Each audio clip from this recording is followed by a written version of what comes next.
Lydia Bottelier went through the same trying time that every athlete did during the COVID-19 pandemic. An outdoor season that was canceled left her with some time off. However, she didn't see it that way. Instead, Bottelier was driven and determined to use that time as a way to get better and improve for when she was finally able to compete again. Well, it was definitely weird having that unexpected time off.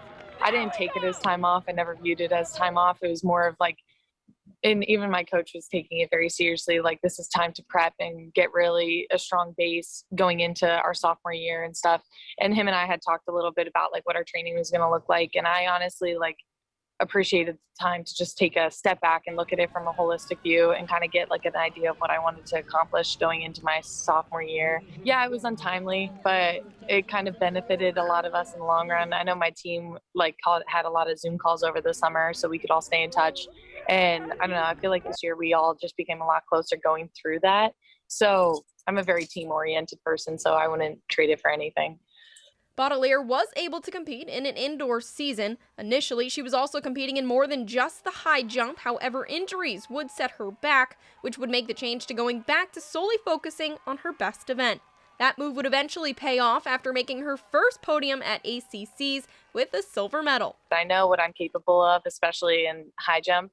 And so I've been waiting for my time basically to come out and do what I know I'm capable of. And ACC's is just the right timing of everything. I went into that meet like thinking I'm winning this. I'm going out here and I'm becoming a competitor and making my name for myself in the ACC. And I did just that. So I'm really proud of how my coach and I were able to work on that throughout all of outdoor. And I don't know, I think it's really great. I'm glad I can compete for Pitt and, do what I came here for. So it was definitely a great experience. And I'm super happy with how it turned out, but I'm looking on to bigger and better things. And so hopefully to do even better next time when it comes around. Bottelier would also place 30th overall at the regional meet, but she feels like she hasn't even come close to reaching her true potential.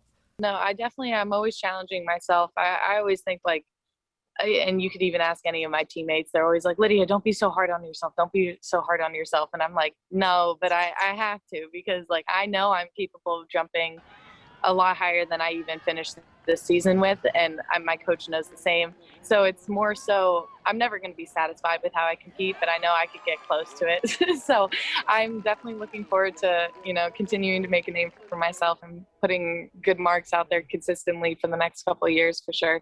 But no matter her successes, she'll never forget where she started and is very fortunate to those that helped her to get to where she is today. I always like to look back. I collect all my bibs from every meet. I have this book at home. So I write down my marks and like what I felt at that meet in there. So I always like to revisit that before and after every season. It's just kind of become a tradition. But I'm very fortunate to have had the coaches I've had. My coach in high school, Josh Klein, he was amazing. He was a really good high jump coach. And a lot of girls I was jumping against then didn't have that. So I was very fortunate. And then going into Pitt, having Coach Zoe as my high jump and multi coach, he's been great. And we've adjusted my form and technique has changed. And we've just been working on getting things right.